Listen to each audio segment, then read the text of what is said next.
keluarga mahasiswa KMI dan panitia Golden Week 2015. Kemudian besok juga mulai dari jam 10 adalah final lomba berdasarkan Islam, babak final. Jadi peserta hari ini yang lolos ke babak selanjutnya babak final diharapkan dapat waktu jam 10 besok. Jadi modal gara-gara Ayu. Mulai dari jam 1 kemarin ada kajian Islam oleh Ustaz Agus Setiawan dan termasuk sesi ceramah dan ada tanya jawabnya. Jangan lupa untuk hadir besok karena tetap ada acara quiz dan surprise. Dan besok juga akan dilakukan sosialisasi pembangunan masjid Indonesia di Tokyo oleh tim masjid. Kemudian di sore hari ada pukul 3 sampai 4 adalah Masjid Corner Show. Jadi hari ini di Masjid Corner mereka sedang mengeraih sesuatu untuk besok oleh anak-anak kita akan pertunjukan yang mereka sudah persiapkan hari ini. Ada show-nya besok. Show-nya apa? Jadi kita tunggu aja besok. Kita harus stay tune untuk melihat besok kira-kira anak-anak kita akan show-nya tentang apa. Kemudian anaknya bagus ikut besok juga di aktif sekali anaknya biasa, apalagi nanti masuk sekolah Jepang. Wah itu bagus sih ya. Pertama udah SD itu di dekat Cibai di Biotoko gitu. Aktif wah, senang. Apalagi kalau bisa bahasa Jepang, wah, itu modal modal luar biasa. Bisa berbaur lah.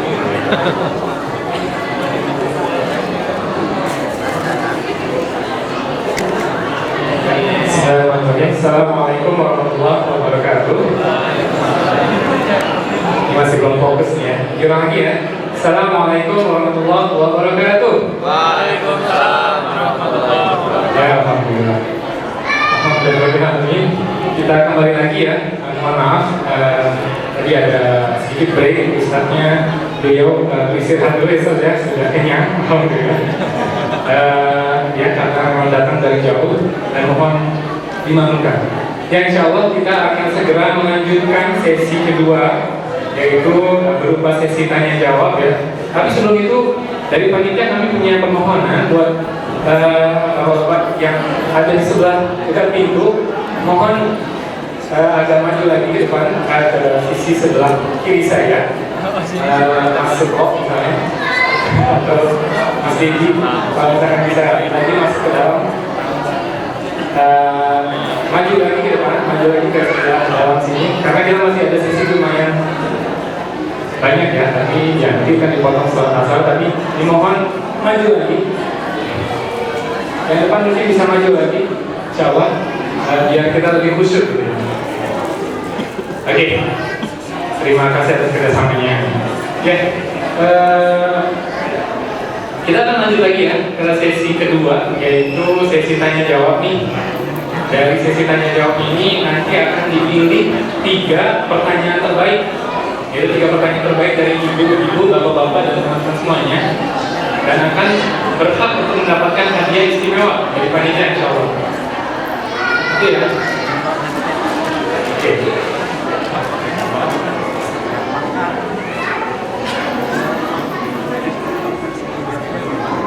Oke, karena dari Ustaz insya Allah sudah langsung mempersilahkan buat kita sesi pertanyaan. Oke, kita akan buka sesi pertanyaan dari sekarang. Oke, 1 sudah di sana. Mas Agi ya, 2, 3, 4, 5. Oke, 6. Masya Allah. Kita dari sebelah bapak-bapak dulu ya. Disebutkan namanya, daerahnya dan pertanyaan di sana. Assalamualaikum warahmatullahi wabarakatuh. Nama saya Agil di tinggal di Cikarang. Saya sebenarnya ada 2 pertanyaan, tetapi karena yang mau nanya banyak, dari ada syukur mungkin saya tanya satu dulu. Saya kan, kenapa surat Al-Ikhlas itu nama suratnya Al-Ikhlas padahal tidak ada kata ikhlas di dalam? Mohon pencerahan. Jazakallah khairan. Kita kumpulkan dulu pertanyaannya atau biasa. Saja ya. Oke, kalau bisa langsung digabung semuanya ya. Jadi silakan yang pertanyaan kedua dari Bapak. Sebutkan nama, daerah, dan pertanyaan daerah. Assalamualaikum warahmatullahi wabarakatuh. Nama saya Firman, daerah Kawasaki, Miamai, Kampung Miamai. Nah, mau bertanya, dan kebetulan tadi malam juga Ustadz datang ke kampus Tokodai memberikan tausiah juga, dan temanya memang dari tadi malam itu tentang ikhlas dan syukur ya Ustadz ya. Jadi banyak diberikan contoh-contoh gimana kita seharusnya berbuat ikhlas, syukur walaupun kita dianiaya oleh suatu kejadian atau orang lain. Tapi saya juga pernah mendengar bahwa ada di mana kondisi di mana kita sebagai muslim itu boleh atau memang harus melawan ketika kita dizalimi atau diperlakukan tidak adil. Nah, saya mau nanya bagaimana cara yang paling mudah untuk menetapkan batas di mana kita harus ikhlas, menerima dan bersyukur, atau di sini kita memang harus melawan, fight back dan ya membalas itu perlakuan yang tidak adil itu. Ya, itu aja sudah. Assalamualaikum warahmatullahi wabarakatuh. Waalaikumsalam. Ya, jazakallahu khairan. Dari Bapak Firman dari Kawasaki. Yang pertanyaan ketiga dari Bapak dan ada ya. Nggak ada kamu aja, tapi miliknya telat. Oke. Sekarang masuk di video dulu. Sekarang itu. Sebutkan nama, tempat tinggal, dan pertanyaannya. Assalamualaikum warahmatullahi wabarakatuh. Nama saya Mei dari Yokohama. Pertanyaan saya hampir sama dengan Bapak Firman, kita ikhlas. Tetapi kadang-kadang kita ingin sebagai orang muslim ingin mengajar teman-teman atau sekitar kita, misalnya anak adik saya berhutang, tapi kayaknya dia tidak ingin membayar hutang, tetapi kita ingin mengikhlaskan, tetapi kalau diikhlaskan seolah-olah terlalu gampang. Jadi untuk mengajar dia supaya tidak berbuat seperti itu kepada orang lain, kamu harus bayar. Kita boleh bilang begitu nggak? Gimana ya caranya? Untuk mengajarkan kepada orang yang berbuat tidak baik kepada kita. Terima kasih. Assalamualaikum warahmatullahi wabarakatuh.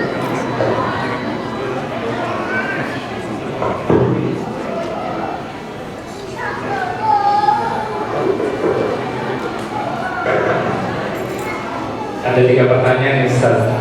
Mau dijawab dulu atau jawab 3 dulu ya? Jadi mohon bersabar untuk pertanyaan berikutnya. Akan dikasih kesempatan setelah jawaban dari Ustaz. Silakan Ustaz. Baik, terima kasih atas beberapa tanggapan dari Bapak Ibu dan teman-teman semua. Bismillahirrahmanirrahim. Yang pertama dari Mas Anbil ya.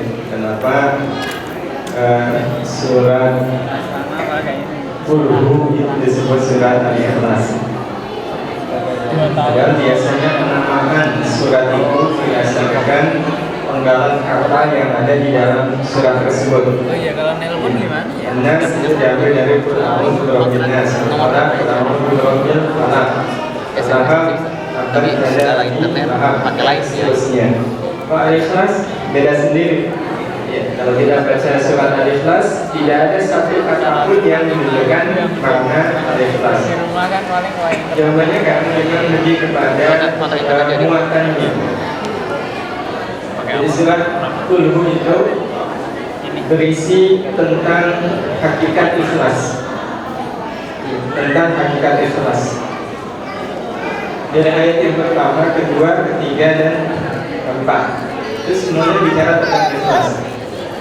Qul huwallahu ahad itu pesannya kepada kita adalah ikhlas menjadikan Allah sebagai satu-satunya yang segala-galanya dalam hidup kita. Jadi untuk menjadikan Allah sebagai satu-satunya yang segala-galanya dalam hidup kita itu jelas butuh ikhlas.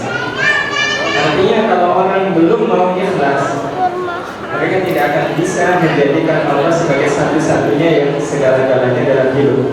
Padahal inti dari tauhid adalah menjadikan Allah sebagai satu-satunya yang segala-galanya dalam hidup kita. Itu butuh ikhlas. Allahus Samad. Allah itu tempat kita bergantung. Itu butuh ikhlas kan? Butuh. Banyak orang yang bergantung kepada Allah tapi masih bergantung kepada selain Allah. Itu berarti tandanya dia belum ikhlas menggantungkan dirinya kepada Allah. Jadi untuk betul-betul menggantungkan diri kita sepenuhnya kepada Allah, ya kita harus ikhlas. Bukti bahwa kita ikhlas tidak bercabang. Karena ikhlas itu kan harus lillahi ta'ala. Sebagaimana juga ayat ketiga dan keempatnya, tidak menyerupakan Allah dengan apapun. Dan tanpa kita sadar, kita membuat serupa-serupa selain Allah.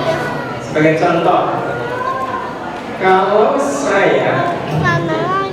saya tidak mencuri, nggak mungkin saya bisa dapat rezeki.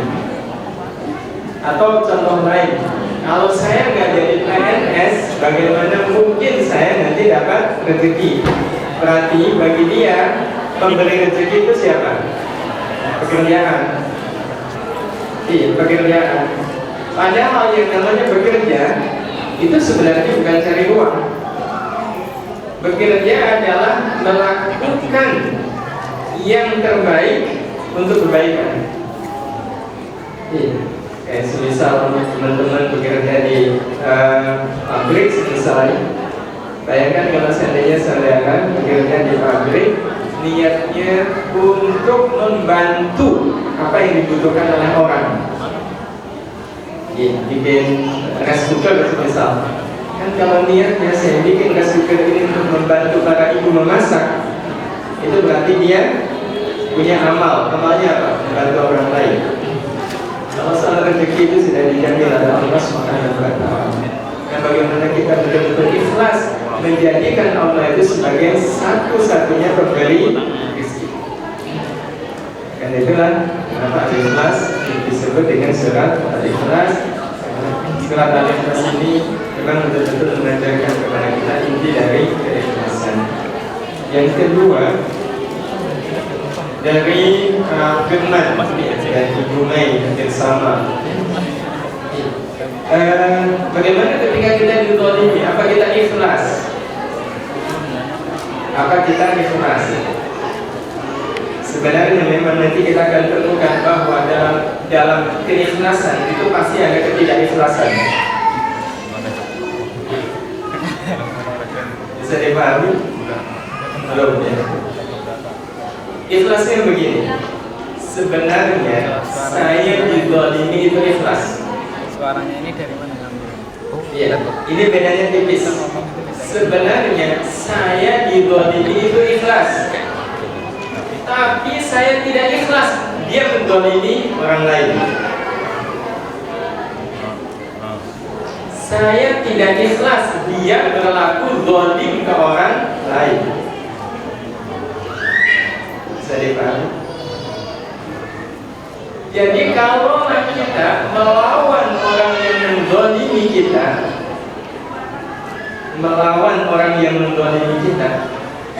itu dalam rangka mencegah dia agar jangan sampai berlaku zalim. Jadi bukan saya tidak mau dizalimi, tapi saya tidak ingin ada orang yang berlaku zalim.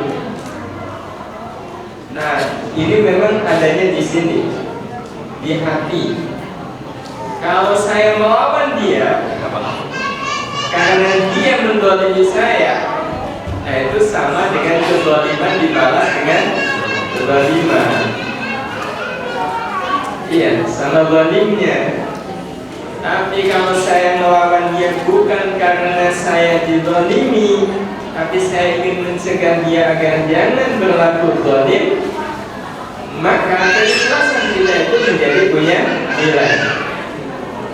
Nah, Jadi pasang niat itu kuncinya. Jadi saya melawan dia bukan karena saya disakiti, saya melawan dia karena saya ingin agar dia dengan santai melakukan perbuatan zalim. Itu pengertian ikhlas yang sesungguhnya. Jadi kalau ada orang menzalimi kita, ya, kita biarkan saja dia menzalimi, itu artinya sama aja dengan kita membiarkan orang lain berbuat zalim. Membiarkan orang berbuat zalim itu bagian dari kezaliman. Tapi kalau seandainya dia sudah kadung menzalimi kita, ya, tapi lari gitu. Ya udah kalau gitu ikhlaskan aja. Suatu saat kalau ada kesempatan kita kasih tahu. Nah, termasuk yang tadi Ibu sampaikan, gimana cara ngeliatnya? Ini kalau saya biarin nanti adik saya atau siapa itu dia nggak jelas. Dia nanti takutnya bisa melakukan yang sama untuk orang lain.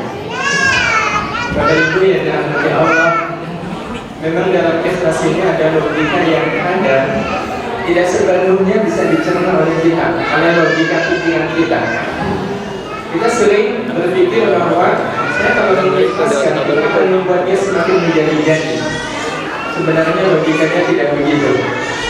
Logika yang sesungguhnya begini. Kalau kasusnya hutang, ya, kalau kasusnya hutang, kalau kita mengikhlaskan orang, mengikhlaskan hutang seseorang,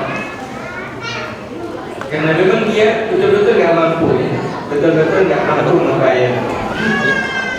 Maka atau sebenarnya dia mampu, tapi kita katakanlah daripada saya lagi dia nggak bayar-bayar, jadi saya ikhlaskan. Ikhlasnya betul-betul ikhlas, bukan karena terpaksa ya.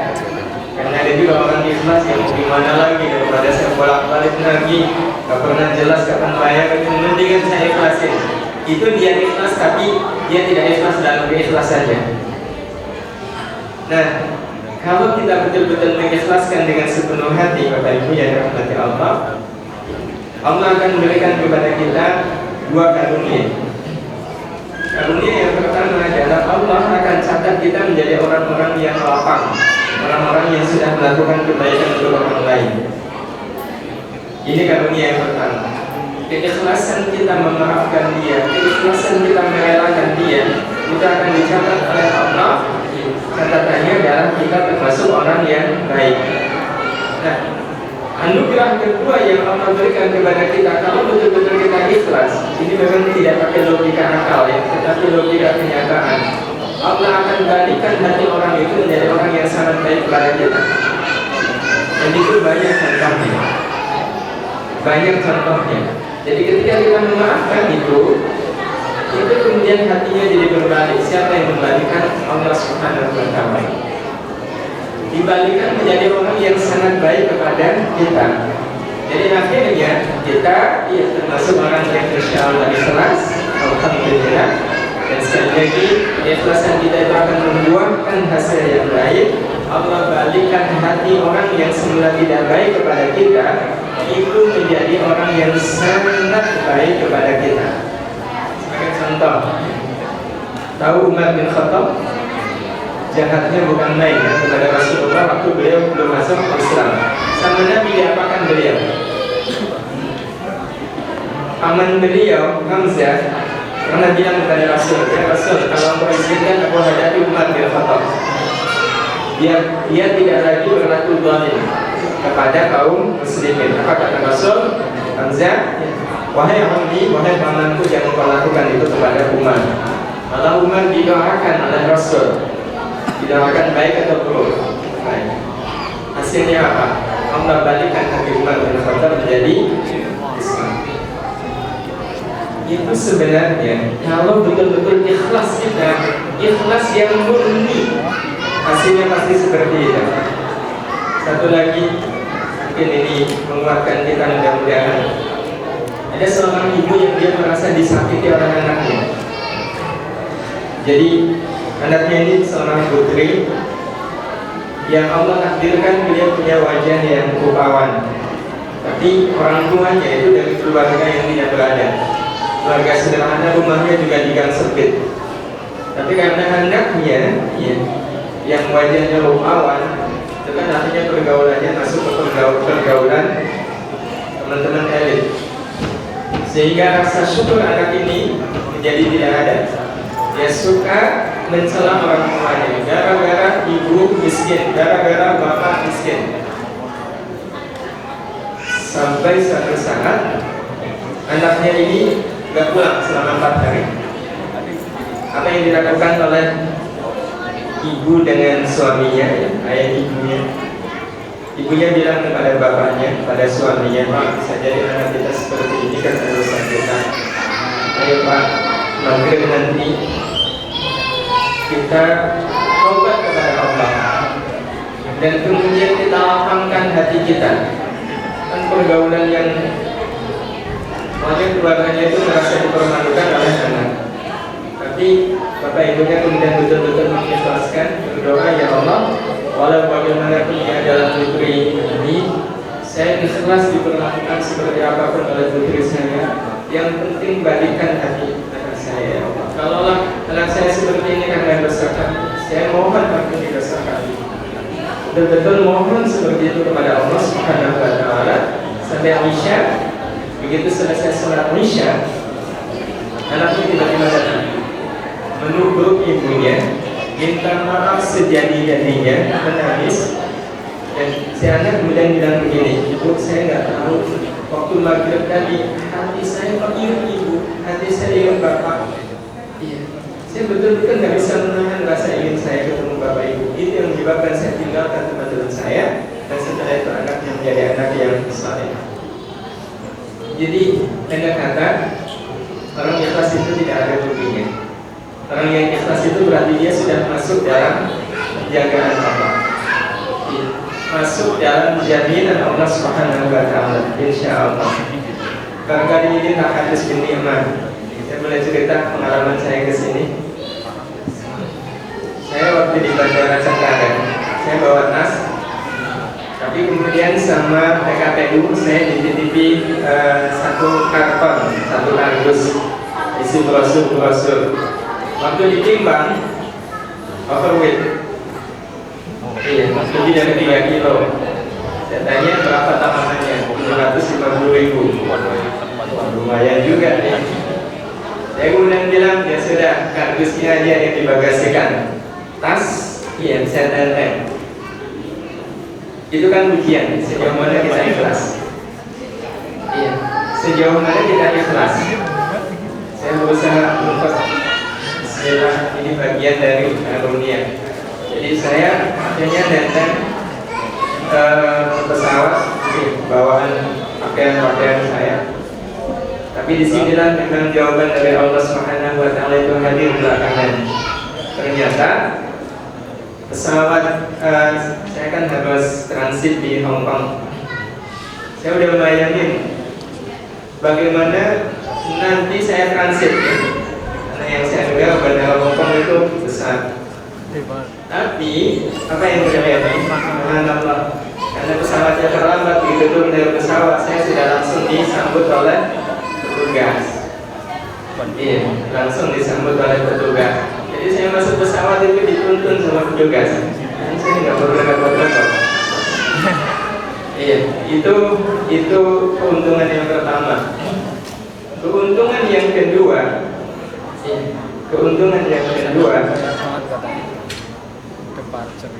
begitu sampai di Tokyo, itu ternyata bagasinya nggak kebawa ke Tokyo.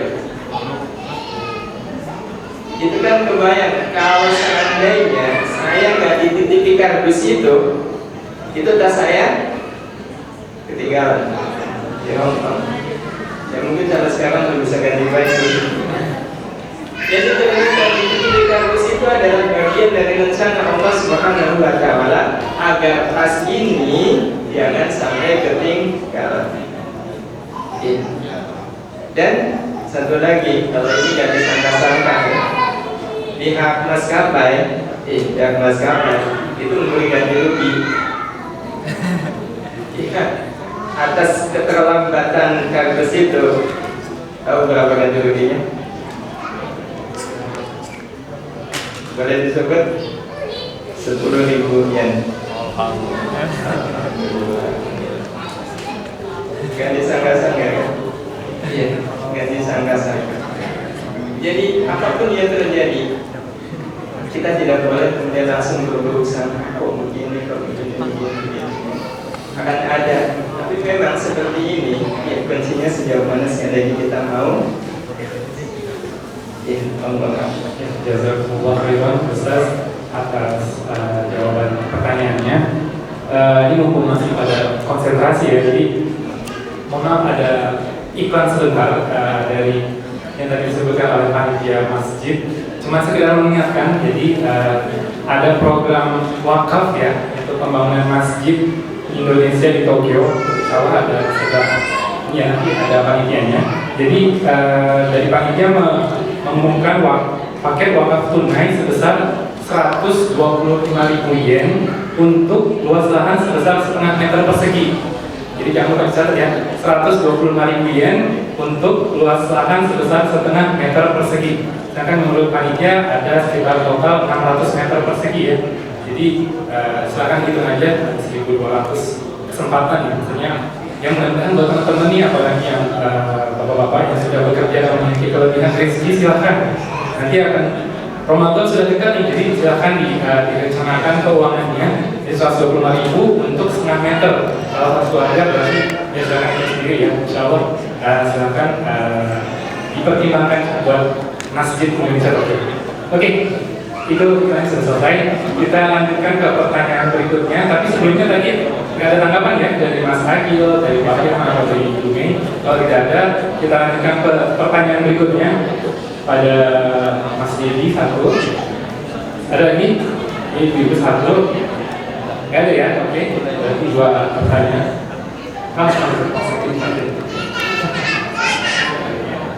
Ya, assalamualaikum warahmatullahi wabarakatuh. Saya Dedi dari Muhammad. Saya ingin bertanya terkait dengan ikhlas tadi semoga Ustaz nggak bosan. Ya, khususnya terkait dengan kepentingan publik. Ya, ada delay. Kalau di Jepang, seandainya terjadi kecelakaan, misalnya kalau ya terjadi kecelakaan kereta tadi mobil yang menyebabkan banyak yang meninggal dunia, dan kemudian keluarga korban tersebut menuntut ya kepada pihak jihad misalkan pihak KAI kereta menuntut, dan juga tidak hanya pihak kereta itu pihak pemerintah karena itu mereka ingin tahu penyebabnya.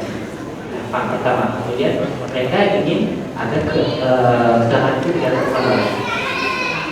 Nah, tidak hanya kasus seperti itu, jadi banyak sekali terjadi kasus kecelakaan atau menyebabkan banyak yang meninggal dunia karena kemudian banyak orang yang kemudian mengajukan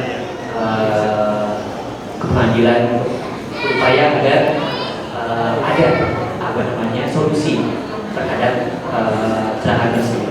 Nah, dalam konteks ini saya ingin bertanya, mungkin kalau di Indonesia kalau ada kecelakaan bisa jadi dibiarkan gitu. Akhirnya terjadi terus menerus terjadi kecelakaan kereta ya kalau di Indonesia. Nah, dalam prospek seperti ini ya, seandainya kita menuntut kepada pihak pemerintah atau pihak yang terkait agar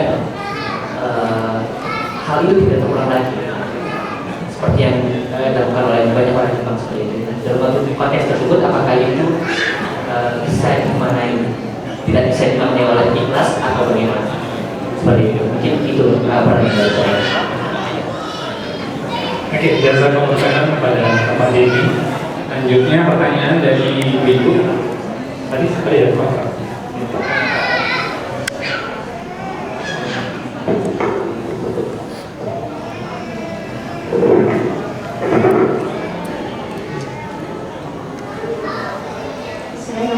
Assalamualaikum warahmatullahi wabarakatuh.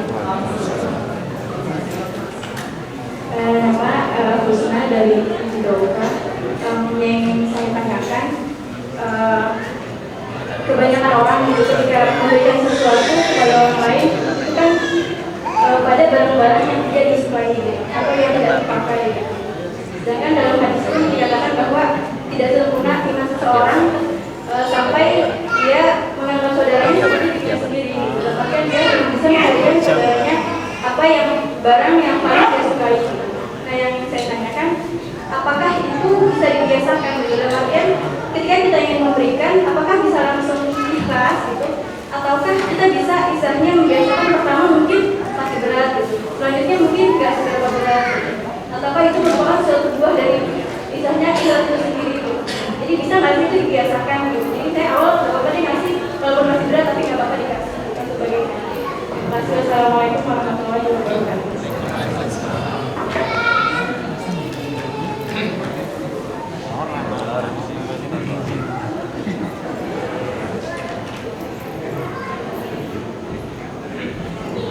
Apa ada pertanyaan lagi?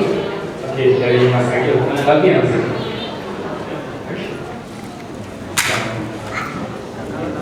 Assalamualaikum warahmatullahi wabarakatuh. Maaf Ustaz, nanya lagi. Alhamdulillah tadi langsung praktek bersyukur keluar hasilnya. Jadi saya kayaknya mau dua pertanyaan. Pertanyaan pertama saya berikan terhadap pertanyaan kedua itu sudah disampaikan teman-teman yang lain. Jadi sekarang saya memikirkan pertanyaan ketiga. Bisa tiga pertanyaan.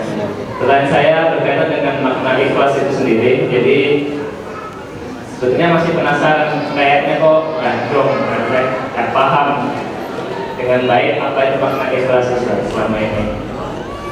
Jadi pertanyaan saya, apakah dalam makna ikhlas itu, di dalam makna itu sendiri ada pokoknya karena Allah, atau kita melakukan keikhlasan karena Allah?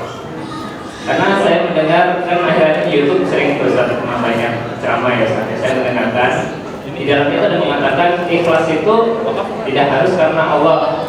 Misalnya kita menolong, kita berbuat baik pada ibu kita, jangan nunggu karena Allah saya membantu ibu. Tapi bukankah itu ibu kita gitu, ibu kita yang sudah selalu memelihara kita dengan baik, ya kan? Karena dia ibu kita berbuat dengan tulus, tidak perlu nunggu karena Allah gitu misalnya. Kemudian juga misalnya kita menolong nenek yang mau menyeberang jalan, jangan pusing dulu mikir, oh aku maunya karena Allah, karena pusing mikir itu akhirnya entah nggak jadi, entah telat atau gimana. Tapi karena kita tulus, pokoknya mau menolong orang yang lemah. Nah jadi saya melihatnya, oh jadi maksudnya gimana itu? Apakah jadi ikhlas itu adalah untuk menolong dengan tulus, tapi kita melakukannya karena Allah, atau dalam makna ikhlas itu sendiri harus karena Allah? Maksudnya ikhlas itu adalah karena Allah. Jadi agak bingung nih Ustaz saya. Mungkin dari Ustaz ada sedikit pencerahan makna yang cukup simpel dari ikhlas itu seperti apa? Maaf kalau pertanyaannya bingung. Assalamualaikum warahmatullahi wabarakatuh. Baik, terima kasih. Jadi memang saya senang kalau setelah sesi ceramah itu ada tanya jawab, jadi yang kusuk-kusuk itu bisa dimulai ya. Yang termasuk tadi ini juga tadi belum saya sampaikan tentang ikhlas. Satu hal Bapak Ibu dan teman-teman sekalian, ini saya melihat tiga pertanyaan ini senada. Ikhlas itu kalau diibaratkan itu semacam ruh bagi badan. Itu semacam ruh bagi badan. Nah, jadi ikhlas itu ruh, badannya adalah amal. Badannya ruh itu adalah amal. Sehingga tidak mungkin orang itu ikhlas kalau tidak ada amal. Tidak akan mungkin ada ikhlas kalau tidak ada amal. Jadi contoh misal ada orang nggak sholat, terus ada yang nyuruh sholat banget. Udah, gak usah nyuruh saya. Yang penting saya tidak sholat kan ikhlas. Saya ikhlas kok nggak sholat tuh. Nah itu jelas keliru, karena kalau ada ikhlas ikhlas tanpa amal itu sama dengan ada ruh tanpa ada badan. Iya, ada ruh tapi nggak ada badan. Kalau ada ruh nggak ada badannya itu namanya ruh apa? Itu namanya roh gentayangan kan? Itu hantu namanya. Iya, itu hantu. Terus gimana menghadapi orang seperti ini? Gampang. Kalau orang disuruh sholat nggak mau dengan alasan kan yang penting saya ikhlas. Ayo baca Quran. Dah, saya nggak baca Quran itu ikhlas kok. Cara penyelesaiannya gimana? Gampang. Tampar aja pipinya. Protes nggak dia? Protes. Ya. Nah, ketika dia protes tidak bilang apa. Saya tuh ikhlas nampar kamu. Itu ikhlas. Sehingga seperti apa yang tadi disampaikan oleh Mas Anggil, ikhlas itu intinya adalah pada amal. Itu kunci awal. Amal dulu, amal dulu lakukan. Jangan mikir ikhlas dulu. Kalau orang mikir ikhlas dulu, daripada saya nggak ikhlas, dengan nggak usah amal.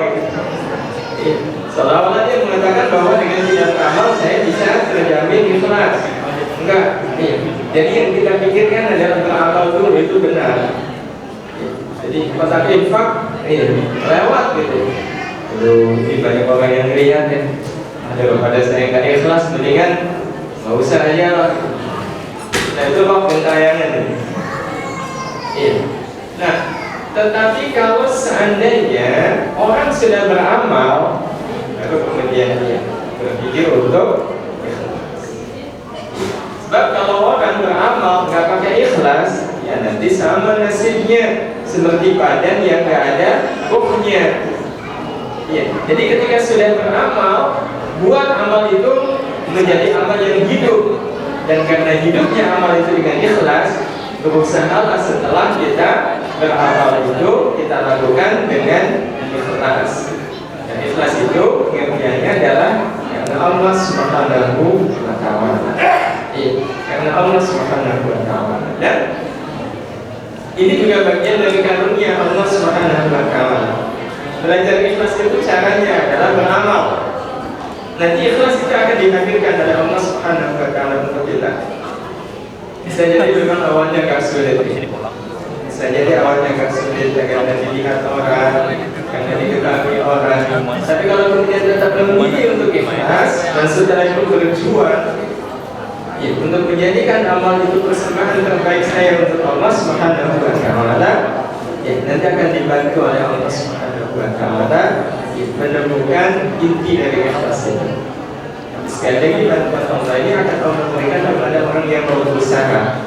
Usahanya adalah beramal, setelah beramal berusaha untuk ikhlas. Kalau tadi ini tidak bisa ikhlas, saya bisa berusaha lagi untuk beramal. Sekali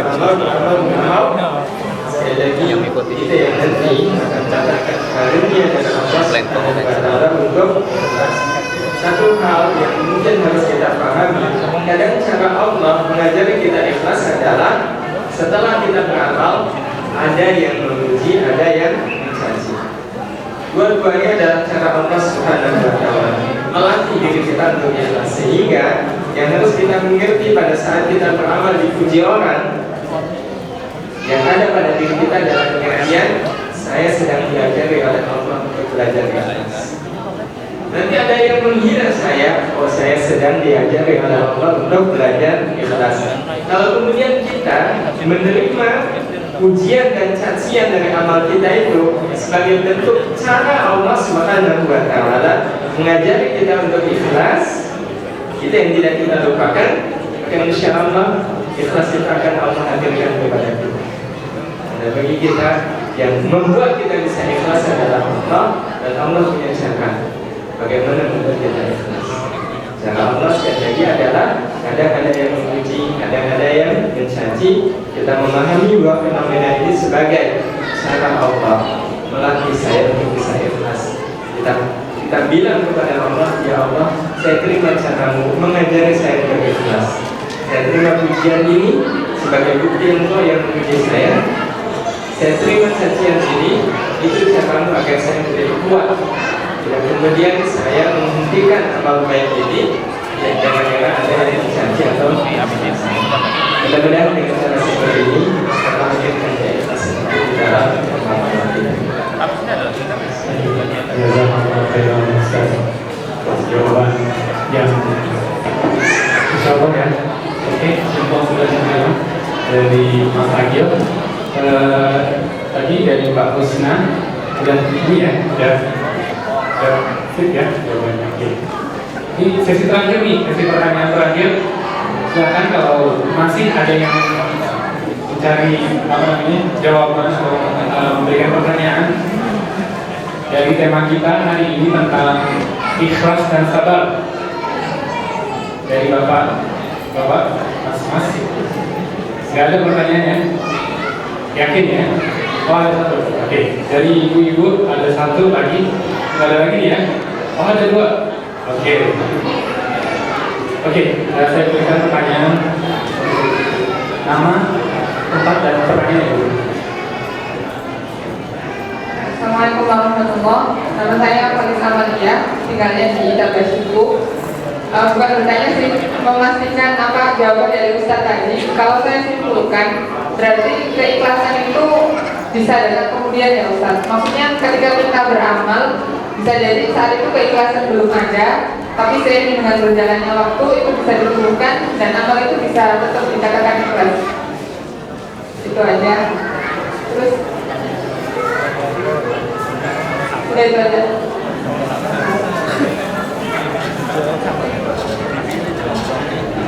Satu lagi. Katanya fungsi katanya kan 5 menit tuh sampai makanya kita enggak kalau seandainya punya perasaan kita tuh capek kerja dan sebagainya, kemudian ikhlas sih ikhlas tapi ngomong aku tuh capek, tahu nggak?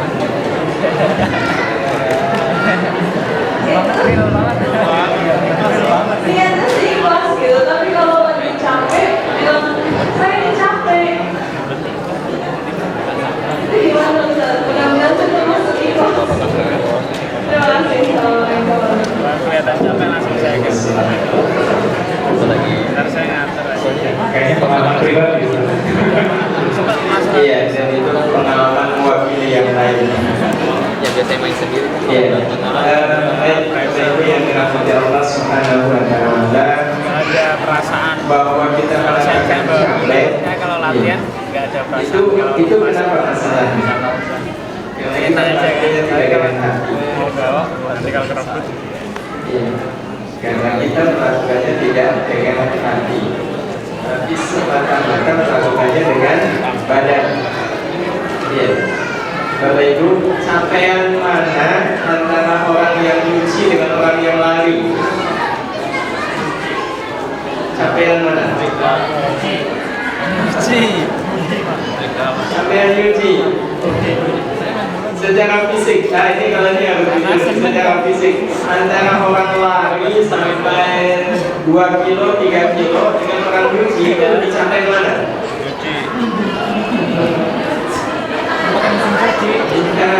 Kenapa lebih capek nyuci? Karena orang lari pakai hati, orang nyuci nggak pakai hati. Sebenarnya kan lebih capek orang lari. Tetapi orang lari itu tidak mengenal capek. Kenapa? Karena dia lari pakai hati, seneng. Karena seneng, apakah dia bilang saya capek? Enggak, karena dia seneng. Nah, seneng itu bertanda dia melakukannya dengan hati. Nah, sementara nyuci itu tidak pakai hati. Sekarang, apa yang terjadi kalau yang nyuci itu pembantu? Ada nggak pembantu yang kemudian bilang seperti itu? Enggak, karena memang kadang pembantu itu nyuci itu pakai hati. Kenapa pakai hati? Ada kesadaran ini memang pekerjaan saya. Saya menikmati pekerjaan ini. Nah, karena menikmati pekerjaan ini, nggak ada kata capek. Iya, nggak ada kata capek. Nah, sekarang berarti masalahnya adalah menghilangkan yang namanya Cara menghilangkannya sebenarnya lebih karena motivasi.